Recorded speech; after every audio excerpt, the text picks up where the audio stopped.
আসসালামু আলাইকুম প্রিয় দর্শক ভাই, যে যে যেখান থেকে দেখছেন আমার এই কমেন্টগুলো অনেক অনেক ধন্যবাদ। কিন্তু ভাই কমেন্ট কমে গেছে ভাই, প্লিজ প্লিজ কমেন্ট করেন ভাই, প্লিজ প্লিজ। তো চলুন যাওয়া যাক আজকের বাংলাদেশে কী কী কমেন্ট করেছে। আমি সরিষা কিনলাম, সরিষা নেওয়ার এই বাজারে নাই, দাম নাই, বিক্রি করলাম 2650 টাকা আর 2750। অনেক ব্যাপারী তেল মারলাম তবেও নেয় না। এখন সরিষা 36 থেকে 3800 টাকা।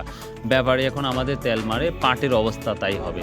তো প্রিয় দর্শক বুঝতেই পেরেছেন যে ভাই বলেছে যে সরিষার দাম কম ছিল, পরে অনেক ব্যাপারী বলেছি নেয় নাই, পরে কিন্তু ঠিকই 36 বা 3800।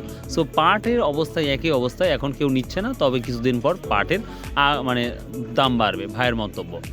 আর কিছুদিন পর পাট হারিকেন দিয়ে খুঁজে পাবে না। খুব সুন্দর একটি কমেন্ট করেছেন ভাই, thank you thank you thank you. যে কিছুদিন পর পাট হারিকেন দিয়ে খুঁজে পাবে না, খুব সুন্দর লাগলো ভাই আপনার কথাটা। তো দেখা যাক, পাটের দাম একটু কমলেই বিক্রির জন্য সবাই পাগল হয়ে যায়।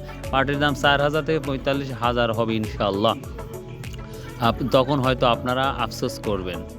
তো ভাই খুব সুন্দর একটি কমেন্ট করেছেন। তো আমি চাই বাংলাদেশের সবাই আমার ভিডিওগুলো দেখেন আর নিয়মিত কমেন্ট করেন, ইনশাআল্লাহ রিপ্লাই দেওয়ার চেষ্টা করব। মেহেরপুরের সব চাষিরা পাট চাষ বয়কট করেছে। সো ভাই আরেকটু সুন্দর একটা কমেন্ট করেছেন ভাই, যে মেহেরপুর বাসীরা পাটকে বয়কট করেছে, অর্থাৎ সামনেবার যে পাট তারা চাষ করবে কি না করবে এটা নিয়ে খুব একটা বিপাকে আছে। তো এইভাবে যদি চলতে থাকে আগামীতে পাটের চাষ কেউ করবেন না। এক ভাই বলেই ফেলছে আগামীতে কেউ পাটের চাষ করবে না, যে পরিস্থিতি চলছে আগামীতে পাটের চাষ কেউ করবেন না। তো প্রিয় দর্শক ভাই খুব কষ্টেই বলেছে কথাটা, যে আমাদের সাকওয়াত ভাই যা করে দিয়েছে, পাট ব্যবসায়িক বা যারা আছে যতগুলো চাষের আবাদ আছে তার ভিতরে পাটের সব থেকে ব্যয়বহুল একটা জোনের দাম 6 থেকে 700 টাকা। রাইট ভাই, আপনি কি ঠিক বলেছেন। পাটের কাজের জন্য, পাটের কাজ খুবই কষ্টদায়ক কাজ, এটা যারা করছে তারাই বুঝে। কারণ একটা বোঝা যদি মাথায় নেওয়া যায় ভাই, ওরে বাবা রে বাবা, প্রচণ্ড কষ্ট। হতাশ হবার কিছু নেই, পাটের দাম বাড়বে ইনশাল্লাহ। তো অনেকেই খুব সুন্দর সুন্দর কমেন্ট করেন ভাই, যে হতাশ হবার কোনো কিছু নাই, পাটের দাম বাড়বে ইনশাল্লাহ। কিন্তু সাধারণ যারা ব্যবসায়িক ভাই তারা তো ভয় অলরেডি পেয়েই গেছে। তবে একটা কথা, আমি বাজারে কিন্তু আজকে পাট খুবই কম দেখেছি।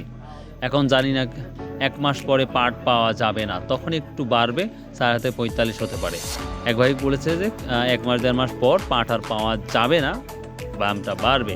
কিন্তু ইদানিং যেটা দেখতে পাচ্ছি আমরা, কিন্তু আমদানি তুলনামূলক অনেক কম দেখতে পাচ্ছি। তো এটাও একটা পজিটিভ দিক হতে পারে। অনেকেই বলছে এখন কৃষকেরা মাঠে নেমে গেছে, আর কিছুদিন পর হারিকেন দিয়ে খুঁজে পাবে না পাট, এটা তো বললামই। আর এখন বর্তমানে কিছু কৃষক আমরা দেখি বা ব্যাপারীরাও তারা রসুন লাগানোর জন্য প্রতিটা মাঠে নেমে গেছে, বা বিভিন্ন এলাকার বিভিন্ন যেই শস্য বা আবাদ আছে সেগুলো নিয়ে কিন্তু বর্তমানে ব্যস্ত আছে। তার জন্যই কিন্তু হয়তো পাট আসছে না। অনেকজন এই কথাগুলো বলতেছে, কিন্তু আমি সেই কথাটাই বললাম। তো প্রিয় দর্শক সবাইকে আন্তরিক শুভেচ্ছা রইল, আমার ভালোবাসা রইল। আপনারা অবশ্যই প্লিজ ভিডিও দেখার শেষে অবশ্যই সাবস্ক্রাইব করে দেবেন, আর অবশ্যই ভাই প্লিজ কমেন্ট করবেন ভাই রেগুলার। সো ভালো থাকুন, সুস্থ থাকুন, ইনশাআল্লাহ আবার দেখা হবে। আসসালামু আলাইকুম রহমতুল্লাহ।